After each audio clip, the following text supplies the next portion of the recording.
Mayor Pro Tem Orgill. Here. Mayor Renagi. Okay, this workshop, we're going to be discussing the public trees and maintenance practices. And we have a staff report that will be coming up. Before we get into the staff report, are there any council comments or questions of staff? Okay, then we'll proceed with the thank you.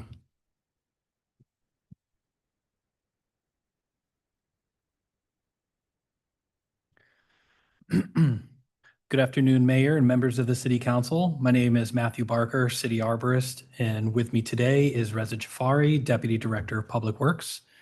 I appreciate the opportunity to speak with you. This presentation will cover our public tree management program framework, specific pruning strategies used to care for our public tree assets, and provide clarity regarding some untenable tree pruning methods such as tree topping. The Public Works and Utilities Department manages approximately 3,300 public trees located in parks, medians, along sidewalks, and other public spaces. Under my direction, this tree care follows a structured inspection and pruning cycle to promote tree health, ensure public safety, and maximize the economic, human health, societal, and environmental benefits that public trees provide to all residents, visitors, and businesses in the city.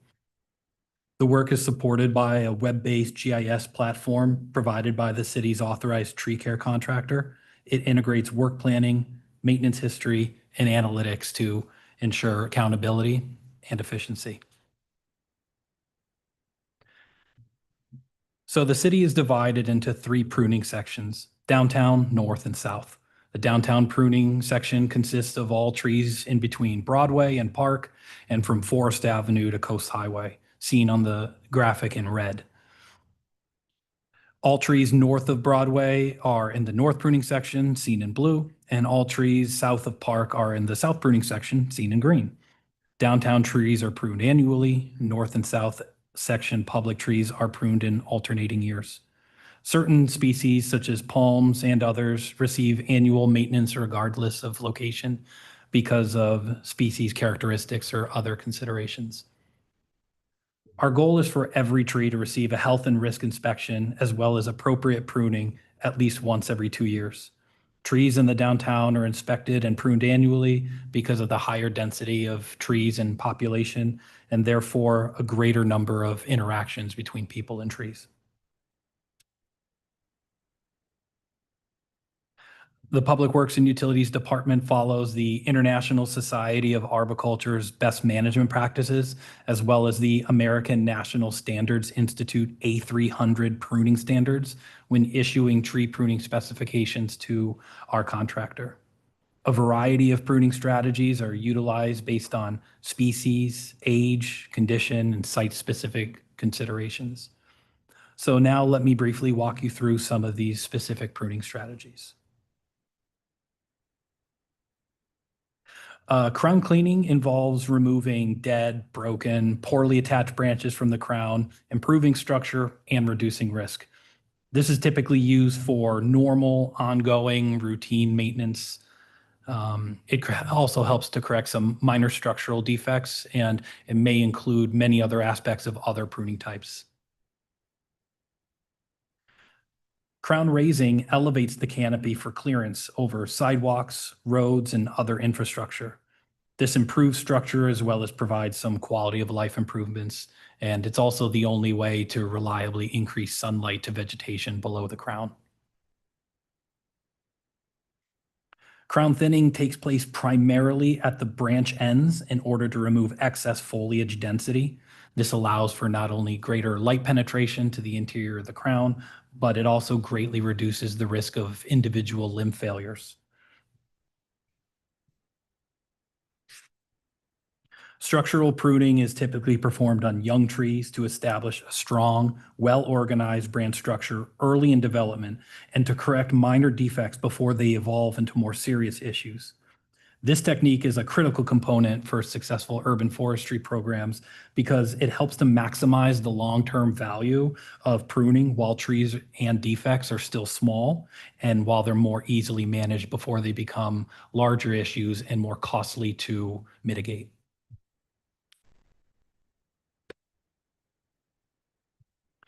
Crown reduction is a carefully applied pruning technique used to reduce the size of a tree's canopy or specific branches that result in an overall reduction in canopy size while preserving its natural form and structural integrity. This method is not a routine practice that is viable for all trees in general use. It's used in specific condition-driven circumstances. A reduction cut is performed by selectively reducing the branch length of a branch back to a live lateral that is large enough to assume apical control. You can see that in the graphic here on screen. The general rule for this is that the live lateral must be at least 1/3 the diameter of the parent stem. The result is a shorter branch length, while reduction cuts repeated over a section of the crown or across an entire canopy yields a crown reduction. It's also perfectly viable to do a crown reduction of a single branch, such as a branch that has overextended, and is increased the likelihood of failure.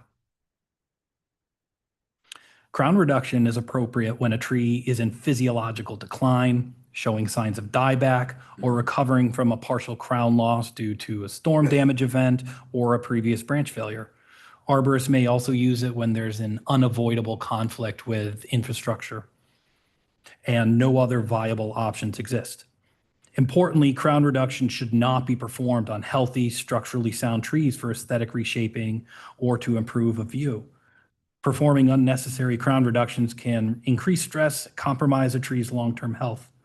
It's a preservation technique, not a shortcut.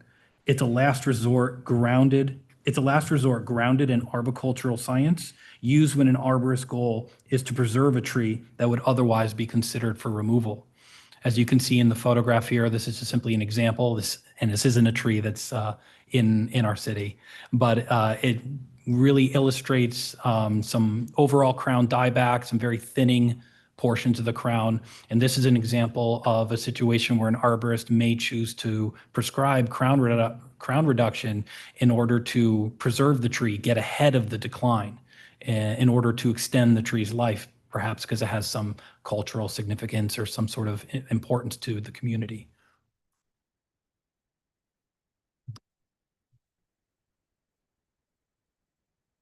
Now I want to address the practice of topping trees. Tree topping was a common practice throughout the early and mid 20th century, before the emergence of modern arboriculture as a science-based discipline. At the time, there was limited understanding of tree biology, structure, response to injury, but through evidence-based science, we now know how damaging tree topping can be. Topping is the indiscriminate cutting of branches back to stubs.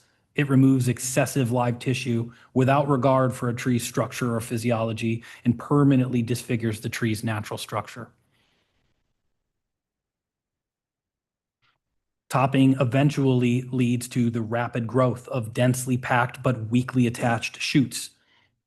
This increases the overall risk of failure and renders the tree vulnerable to disease and pest infestations. Decay behind the topping cut is inevitable.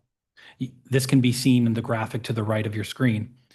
An old topping cut where a previous branch had been removed during topping operations. You can see the discolored portion of the cross section of that branch is the decay. You can see the decay in the dark colored section and then the early decay that is advancing down the vascular tissue that forms cavities and hollows. These cavities and hollows form where this dense and weakly attached new growth emanates from, causing structural weakness.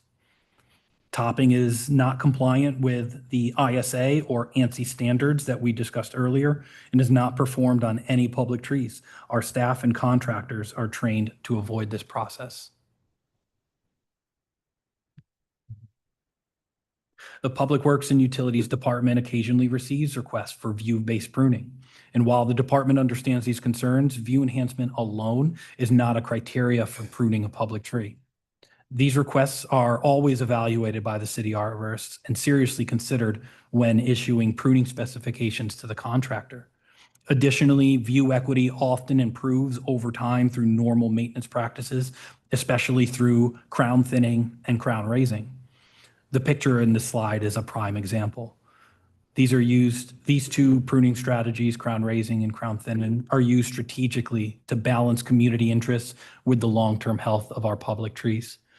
In this photo, you can see that over time, through crown raising, a view has been facilitated of the ocean through systematic crown raising. Before crown thinning would have been allowed to view the ocean through the crown of the tree. This concerted strategy combined with the city's rigorous and consistent inspection and pruning intervals makes certain that little, if any, view equity concerns go unattended for very long. This concludes my presentation. I'm here to answer any questions as you discuss public trees, public maintenance practices, and provide any direction at your discretion. Thank you very much. Thank you, Matthew. I appreciate the presentation. A bit of background on this before I ask if any council members have any questions. I have been contacted by many members of the community over the last couple of years since I've been on council regarding what was suggested changes in our tree pruning policy, the city's tree pruning policy. And the way it was explained to me, and I was also provided in several cases with some images, historical information, and letters also with Public Works at the time that suggested, there was a certain way that the tree trimming had taken place in the past. And in the last several years, I guess there had been a shift in methodology on how the approach to tree trimming and that it affected views. And as I had these conversations with these members of the community, it did dawn on me that there seemed to be a bit of a conflict. So we have our residential policy, which does address views, right? And it significantly is based on views. But then our city tree trimming policy doesn't really mirror that of what we expect the residential view ordinance. So there was a bit of a conflict there. So when talking to Dave about it, he suggested that we call this up for a discussion. So that's why we're here today. I just wanted everybody to understand that, oh, well, it looks like my term is short-lived here. I'm going to have to turn this back over to you-know-who. So anyway, so I was about ready to ask, we've seen the presentation, Alex, and I'm going to now ask the other council members if there's any questions of staff, and then we'll ask for public comment. So any council members have any questions? I do. Matthew, can you remind me how long you've been with the city? I've been with the city for roughly 4.5 years, since February of 2021. And what can you share with me about what Mayor Pro Tem Orgill said about kind of an evolution in the way the city trims our public trees? I would say, so I can't speak to any particular practices or protocols or directives that were in place before my time. I know through sort of some legacy documents and going through the history of the department and how this program has evolved, that it was managed through a number of public works staff. I never met any of the staff members or know their background or anything like that. But from my understanding, I'm one of the first, permanent city arborists in the city's history. So there's certainly quite a bit of open-endedness in terms of what had happened prior. Thank you. Other questions from council? No. So we have a hard stop at 4:15 for our closed session, and I know members of the public want to speak, so we probably want 10 minutes for council comments on this. Does that sound appropriate? So we have 20 minutes for public comments. So who wants to weigh in on this item, please raise your hand. 1, 2, 3. Keep them raised, please. 4, 5, 6. Keep them raised. 7, 8. Okay, so we're going to do 2 minutes on this because we have 20 minutes to get through all the public comments. If we can, so we'll have members of the public line up and provide 2 minutes of testimony each. So please go ahead.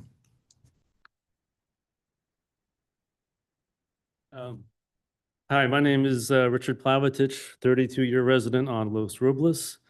I did send in a deck, if we could bring that up, please. It was just a PDF file. We have that? Okay. All right, so thanks for taking up the topic of maintenance of city-owned trees. Since moving in into Laguna just before the fire in 1993, we have enjoyed nice ocean views from our home. That is until the past few years. City-owned eucalyptus trees adjacent to the Glen Eyrie parking structure now threaten these views. The views of our wedding venue, the Hotel Laguna, and Whitewater are now blocked. As you can see, there has been a significant change for the worse in just the past 5 years, and these trees will only grow taller with time. When we have contacted the city on this matter, the reply has been that these trees have been recently thinned and they will not replace or top them. We have zero recourse to appeal this direction. According to the agenda report at the bottom of page 3, the arborist is the final word on what constitutes acceptable tree height on city property. If these trees were on private property, we could work with the neighbors to achieve a balanced resolution for all concerned. And this approach has worked well for us for 3 decades. On the rare occasion where consensus could not be reached, the View Restoration Committee was a resource to help mediate. We do not have this or any other option with the city today.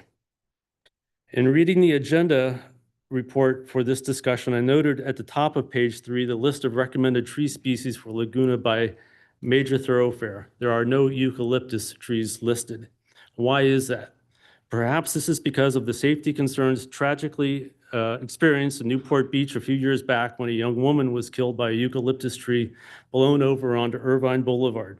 I know our own Dave Kiff can speak to this as he was the newly hired city manager and he had to deal with the fallout and financial impact to the city. We like trees. We understand the desire to enhance the beauty of the community with trees, but this needs to be balanced with the residents' perspectives, view rights of ownership in Laguna, and safety concerns of overgrown trees and their risks to residents. We are asking you to provide the mechanisms where there can be greater oversight and input from residents and city committees alike, and not just with the Glen Eyrie eucalyptus trees, but whenever or wherever safety issues or Thank view you. issues result in negative impacts for the community. Thank you. Thank you. Appreciate it. Next speaker, please. Hi, everyone. I'm Carrie Trevino. I won't go into the depths of my letters because I think you might have all seen them. I will just keep it brief and urge you to make a data-driven decision. And that is based on legal terms. So there are many cases of precedent where the residents have been able to preserve their views. And then secondarily, on public safety and fire. I think it's just exponentially growing and becoming more and more important that this is #1 priority over everything else. And that's it. Thank you so much for your time. Thank you. Next speaker, please. And let's have the next speakers after that lined up. Please go ahead. Hello, my name's John Trevino. I live on Maryland Drive behind the Montage there.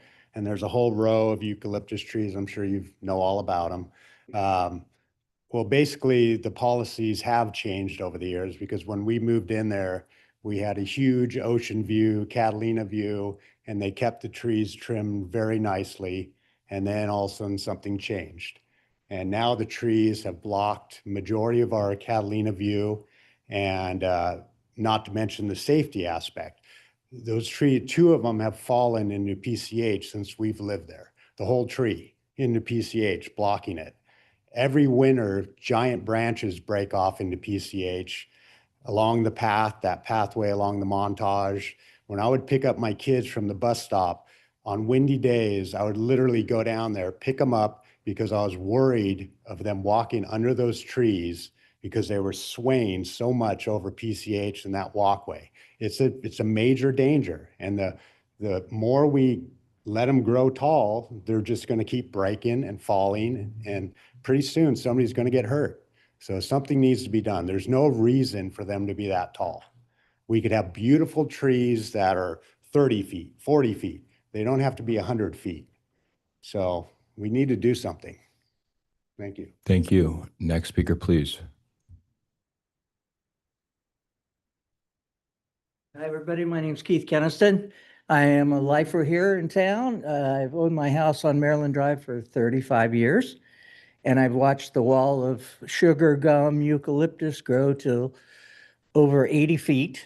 I've lost my horizon. The lacing technique is not adequate. Last time they did it, couldn't even tell. I think the Montage is responsible for it. I can't quite understand who's responsible for maintaining the trees. But anyway, since they've started irrigating them after the Montage was built, they have increased in size 30%. So I'm just putting my 2 cents in. Thank you. Thank you. I have the PowerPoint for Zeman. Put up Siemens. Hi, Larry Zeman, live on Los Robles since 1994. I'm dealing with those Glenary eucalyptus as well. I won't go through, you know where they are, you know the situation. I have benefited from the city programs to correct my view. I went through a view preservation hearing right here in this room. I work with Tony Farr for view preservation, record of views of the view that you will see here in my PowerPoint. Since 2022, in my experience, everything changed with new city criteria that allowed view blockage. And I want to hasten to add that many people from the city work with me to preserve my views. 2 of them were city arborists. So the thought that there was never a city arborist beforehand, Nate Ferris and Robert Sedita worked with me, preserved my views. I'd like to go through my PowerPoint. You saw the first one, 2003. July 4, 2010, you can see my view, Hotel Laguna, Whitewater. Next, please. March 3, 2013, same thing, wonderful views, cities helping me. January 4, 2017, this is after we prevailed in view restoration hearing. Next, February 3, 2020, that's when I worked with Tony Farr, record of views, that's supposed to be preserved. In 2022, there was minimal trimming. That's when the new regime occurred. And this is the growth that blocked my view. Next, please. This is the minimum trimming that happened in 2024. That was the first trimming under the current regime. Then finally, July 6, this is my current view blockage. Those are the Glenary trees that block my view. Thank you very much. Thank you. Wow. Hi, thank you for calling this meeting today. I'm Charlie Rainey Thomas, and I think you received an email regarding the maintenance guidelines for the Montage trees. I live at 30791 Maryland, and our view has been blocked. So I have a few points about the guidelines. I'm going to try to do them quickly. The guidelines call for regular tree trimming every 2 years, and this has not been done. The last trim was in 2022. It was due to be trimmed April 2024. It did not get done, and that's when we started calling about the tree trimming in June of 2024. And since then, no trimming. So for 3 years, no trimming. There calls in the guideline allowance for public and private views. And it requires thinning and lacing, and this has not occurred. Our views are now completely obstructed. The guidelines call for 25% lacing or crowning permitted. And when I spoke to the arborist in June of 2024, he said that they were only trimming at 5%. And I encouraged him to trim up to 20 to 25%.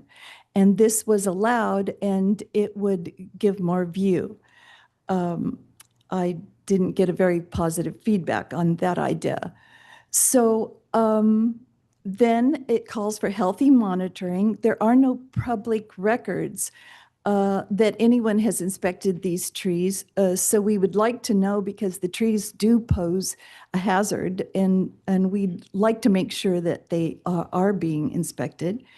And that sample tree is required to be cut before the work begins to make sure that it's done.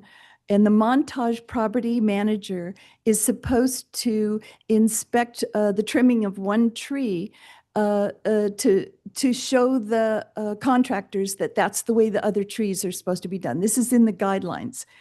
And the manager of the Montage told me that he only has a one-day city Caltrans permit, and they have to rush quickly to get the contractors in 2 teams to trim all those trees.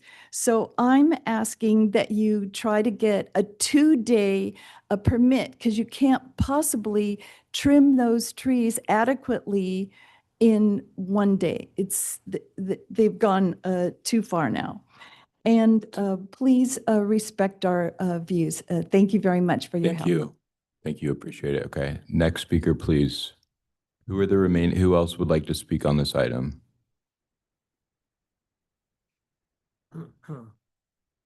Okay. Hi, Bob Borthwick. I was the consultant for the 93 LSHRD and one of the 3 consultants for the 18 revision to that. And also I was with Sue on the View Committee some years back. So anyway, 2 things I wanted to mention real quick. One is with regarding the species, the Torrey pines that are listed for the south part of Coast Highway are not a species that Ann and I had as part of our vetted list for the 2018 revision. And somehow those got in there without our knowledge. So to me and to Ann, that's a tree that's too big for a street tree. And so I just... What's the tree again, Bob? Torrey pine. Oh, yeah. So there's some big Torrey pines at the Aliso Creek Shopping Center. It's a native tree to San Diego County, but it gets a big girth. And so we were trying to get trees that had either medium, no more than medium-sized girth for street trees because of the size of the opening. So anyway, that was one point. And the other point was, back when we were working on the View Committee, that the thing that bothered me was the fact that somehow there's going to be an arbitrary height for trees based on when a person takes a picture that moves in, uphill somehow.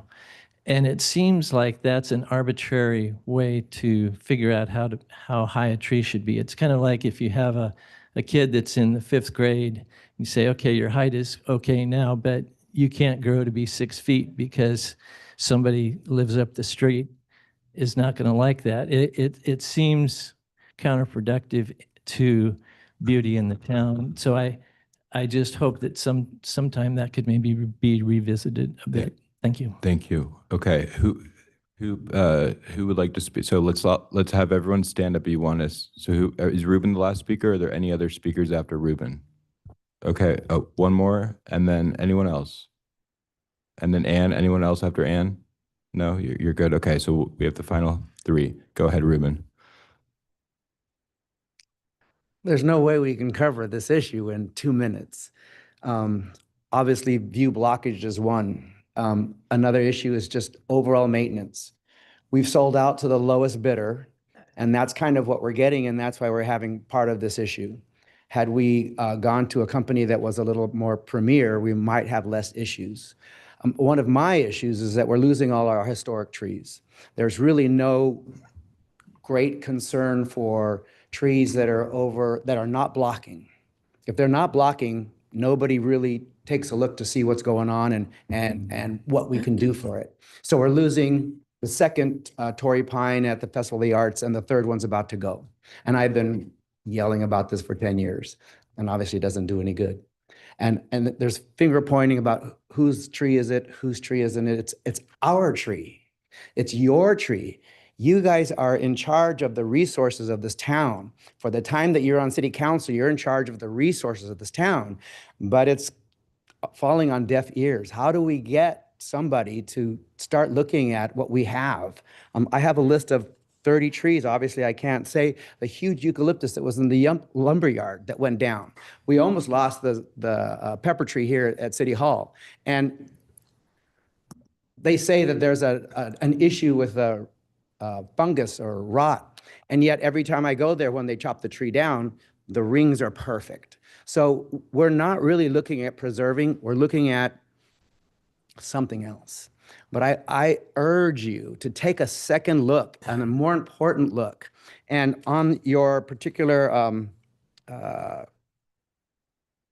write out, we need this urban program. I forget the Urban exact name. Forest Management Plan. Yes, we need that because that's actual documentation of what we have and how it has to be taken care of. So it's no longer in the arborist's hand or in your hand, but it's actually documentation. Thank So, you. Yes, and I wish you would take it more seriously. Thank you. Thank you. Okay.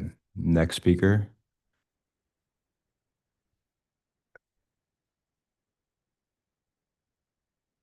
Ann Christoph, thank you for having this workshop, and thanks to Dave also for giving this attention, as well as Matthew and Reza. These issues have been happening for a long time. In my experience, when I was on the council, I would get the same complaints that Mark is talking about. I would go to Ken Frank and he would say, we don't prune for view, period. And that was the policy for a very long time. And then when we had the view committee, they did another kind of workaround for the public trees, in that they would have a provision for people to talk to the arborist and work out a solution, which I think in general, it works pretty well. I do have a concern that we are losing our tall trees. We need places for raptors. We have to have some tall trees in town. And those tall trees are going to block somebody's view somewhere. That's just the way it is. But that's the way Laguna Beach is constituted. We're not a community where all the trees have to be roof height. I share Ruben's concern about the quality of the pruning. I've been waiting for pruning of this oak tree just down the street from me. It blocks my view, but I kept my mouth closed about that because I wanted to be sure that everything that was done with that tree was for the health of the tree. And they came and they pruned for maybe an hour and 15 minutes. And this is once every 2 years, these people are going to come. And they took off one branch and they did a few other things, but all the little dead branches throughout the crown, the kind of pruning that I would have my landscape contractors do to really make a tree look the best it can was not done. Thank you, And Ann. that it should be. Thank you. Appreciate it. Okay, and then our last speaker, and we're right at the 4:05, so 2 minutes, please.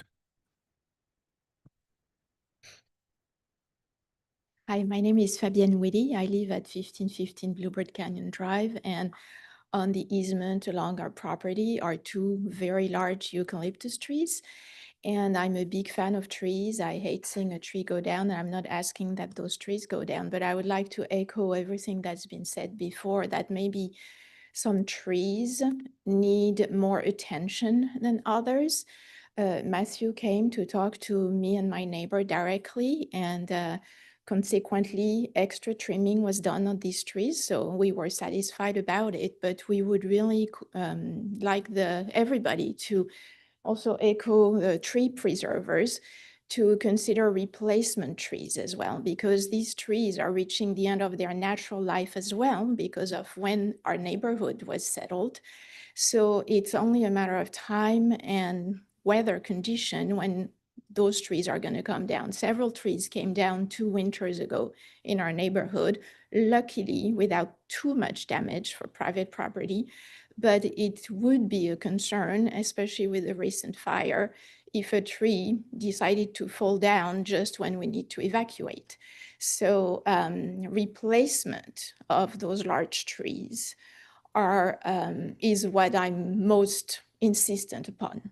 Thank you. Good. Thank you. Okay, that was our last speaker, so let's bring it back to the council. We have 9 minutes, so who wants to start us off with comments or any questions of staff? And there's there's some questions presented to us that we can help guide our discussion if we think that would be helpful. Anyone else? Let me just ask a quick question. So Sue, you were on this original, I guess, View Equity group, right? So how is it that, how does that work? It doesn't, the idea isn't you're preserving 100% of a view, it's just that you're mitigating the view impact. Is that a correct statement? That's right. Okay. Can I ask that question in a different way? If these trees, if someone did a view preservation claim and these trees were not city trees, but were privately owned trees, would there have to be more pruning than there would be now that they're public trees? Because our ordinance only applies to private trees, not public trees. All right, is that question directed? Yeah, Okay, sure. so to my understanding, that the view preservation and restoration ordinances apply to private property trees and explicitly says in the ordinance that public vegetation is shielded from those restrictions and those processes. Got it. Okay. Yes. To be clear, excuse me, Sue, but Yeah. to be clear, Alex, what I'm saying is if the city does get involved and they're not insinuating, I don't believe that, hey, that tree has to be chopped down. I think it's to what extent the tree gets trimmed in order to regain some of the view that was taken. So I just wanted to make that clear. Yeah, when we did the view ordinance, Bob was on there. We had, I don't know, 10 or 12 people on there. But when we did the view ordinance, so the idea would be, so there's a couple different parts. There's view restoration and there's a view preservation. View preservation allows someone to record their view. They pay the city $700. City comes out and they videotape and they also take still pictures and that goes in the file. So that kind of eliminates like, oh, this is what I used to have and people taking close-up views or showing, real estate, ads and stuff of what it looked like when they sold their house. So and then any dispute goes to a mediator. It's the first thing it does, goes to a mediator. So we have had, since I've been on the council, hardly any view disputes from the tree ordinance. We might have had one. So that worked exceedingly well. But what we didn't do is we didn't go to a city tree policy. We finished the private one. We never got to the city tree ordinance. So that's kind of the background. Other questions? So I think maybe so it seems like the Montage CUP issue, is that something where the current CUP is, so the 2-day idea of doing the Caltrans permit, that seems like a pretty logical solution here that's in line with that CUP. But is there an issue with the underlying CUP that for the Montage? I don't know who has the answer to that question to address, because it seems like we have a couple different issues here. We should start with the Montage trees. So I'd like to make sure we all are aware that the trees at the Montage are even the public portions of the resort, the public park, and the trees that are along Coast Highway are the maintenance responsibility of the Montage themselves and not the city. Although the city arborist does provide support, it is the Montage that is maintaining them per the guidelines. Yes. And those guidelines specifically prohibit height limitations placed on those eucalyptus. So question one, are they following the conditions of approval with respect to just what's in the current conditions? Maybe. For trimming it on a regular basis? I know the height thing is, we'll get to that in a second. Yeah, absolutely. So I work closely with the contractor. It's a different contract. It's not our contractor that prunes our city trees, but the contractor that the Montage employs. And I provide them with specifications beforehand to describe the type of pruning I want to see, to both take in consideration the views, but also the guidelines. And then I do quality control afterwards to make sure that everything, So, but are they in line with when the Montage was approved? Are they following the conditions of approval that were established? Yes, absolutely. They are. Okay. So then there's a question of height, and what your position is essentially one that we would not be able to, if we amended the CUP, that would be the only way to regulate for height with respect to those trees. Correct. Okay. Well, I mean, it seems like to me we have two things, maybe more than two, but one is how to resolve the immediate view concerns. Because I've been up on Merrill, I see exactly what you're talking about. I ran into Richard, I went and looked at trees. I get what you're talking about. So there's two things, like how can we best restore the views that you lost? Because I don't like that either. And the second thing is, what's going to be our overall plan as described in here is that whatever the tree policy, maintenance master tree policy or whatever. So there's kind of like two parts of that. One is to get at their immediate problem and then get a policy that works for people. Well, I think at the Montage, I'll use that as an example. I don't think that height is the only issue. I think I'll call it density. So thinning, let's call it. And whether or not that we assume that they're meeting what's in the, I'm not sure if it's part of their CUP or development agreement where this language is held. There was a reference to Montage tree guidelines. Is that in the development agreement? Yes. Okay. So that might need to be actually changed. So let's just assume that we're meeting what that language is today, but there's still folks that are complaining about view blockage. That, in my mind, would need to be revisited to see how we can alter that language.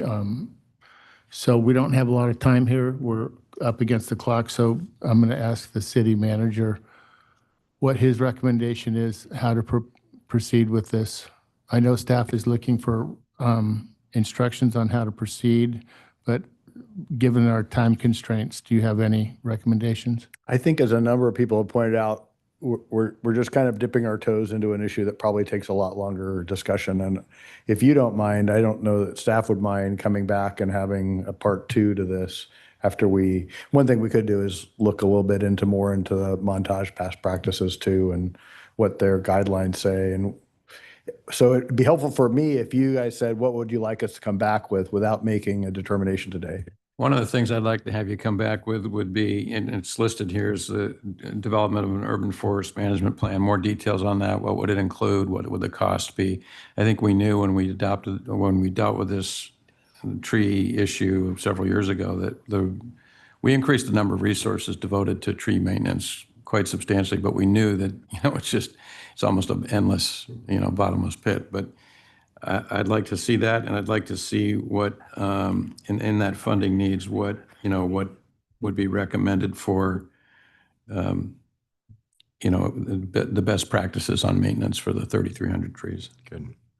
Okay, go ahead, Hallie. The piece that I haven't heard us as a council talk about, but Matthew, I thought you did a great job of covering it, is best practices for these trees. And I think we need to really consider particularly some of these older, larger trees as a really important historical treasure in our community. So I want to know what's best for the trees. And I want to know if there's a way to, restore and make better people's views again in a way that also contributes to the long-term viability of these trees, particularly the eucalyptus. Okay, Sue. Well, and I think one more thing we need to look at is the safety of some of these trees, because we have, in some of the places where we have big eucalyptus trees, is really not very safe. And I think if they are well maintained and pruned by experts using best available science rather than pruned to preserve views specifically, we will have a better chance of those trees surviving and not failing catastrophically. Okay. So I agree with you, Hallie. My concern is that if we don't address this issue and have it more in line with what is expected with our residential policy, that we're going to have tree wars break out and people are going to demand removal versus maintenance. I agree. And I think that we can find a balance. I really do. Yeah, so I tend to agree with what Mark, I think we should make this more like our private policy. And I think eucalyptus trees are just, I mean, when you look at the pictures of the Hotel Laguna that the gentleman showed, I think it's egregious, the view impacts there. I mean, it's just not really, there's an equity issue here, because if we were a private property owner, we would have to follow a different set of rules. And that's essentially like the government at its worst, when you're applying other rules to everyone else and not to yourself. And so I think that we need to address that. I think we need to look at eucalyptus trees and get rid of the dangerous ones and put public safety as some guiding force in this policy. I love the idea of instead, maybe not just a 1-for-1 replacement, but a 2-for-1 replacement policy, so that we could go all in on trees, right? And I like Bob's idea of a plan. And so one idea is for the city manager, this audit idea that's in our general plan related to an audit of all the tree related decisions. I think that might be an interesting way to kind of tee up what the policy issues are here to help us form a policy when we actually understand what these decisions are and how the current policies or lack thereof shape it. And so I think that could be an interesting thing, right? If we could just understand this more in a data-driven approach as opposed to anecdotal. But anyway, so I think, do you feel like you have clear input? But Reza and Matt, do you feel like we have clear input? Okay, so what to bring back? There may be a part 3 to this too, so at least we'll bring back as much as we If can. I may just add one last thing, I would like some follow-up on some of Ruben's comments. I've been following the emails versus the trees at the Festival of the Arts, and it's been concerned. Yeah, let's talk about that one really quickly, because I think Matt and Reza, you guys were both working on that issue involving who's in charge, and I thought you made some progress, but maybe let's add that to the public record. Yeah, sure. So there was one tree that failed a couple years ago, but I don't recall any sort of diagnosis of a fungal infection. It failed at the base and took out part of the ticketing office, if I recall correctly. There's another large Torrey pine that's doing just fine, is very healthy. And then there's a third one that's adjacent to the tennis courts. That one has been declining for some time. Again, it's a tree that's managed by the Festival of the Arts operations team, although it is on a city-owned parcel. And so I work with that entity to make sure that they're, performing the care to the recommendations of the people that they employ, the arborists they employ to take care of it. I noticed a sharp decline in its health over the last couple of years, and I've been having regular conversations with them. I stepped in to recommend some advanced diagnostics, and we just recently got some of those results back. And so we're going to be moving forward with doing some more analysis and then ultimately making recommendations. But again, it's a tree that's managed by the Festival of the Arts operations team, but not a tree that we directly maintain as a city. Okay, maybe in the future, Dave, we can talk about working out or giving a memo to the Festival of the Arts folks and let them know that if they have an issue with maintenance of any of their trees and it can't be resolved, that we're going to step in and deal with the expense later. Just something. I mean, it just is silly that we can't get this resolved. And Ruben, I'll take a walk with you, because I know that this doesn't address all of your concerns, but I'm very willing to walk around and get a better understanding and education on some of these things. Okay. Thank you. Anything else? No? Okay. So we were going to adjourn I think a very productive meeting. I learned a lot. Good. So let's adjourn this study session, and we will take any public, let's start with we're going to adjourn from the study session to closed session. Anne Marie, could we do a roll call for closed session? Councilmember Jones. Here. Councilmember Kemp. Here. Councilmember Whalen. Here. Mayor Pro Tem Orgel. Here.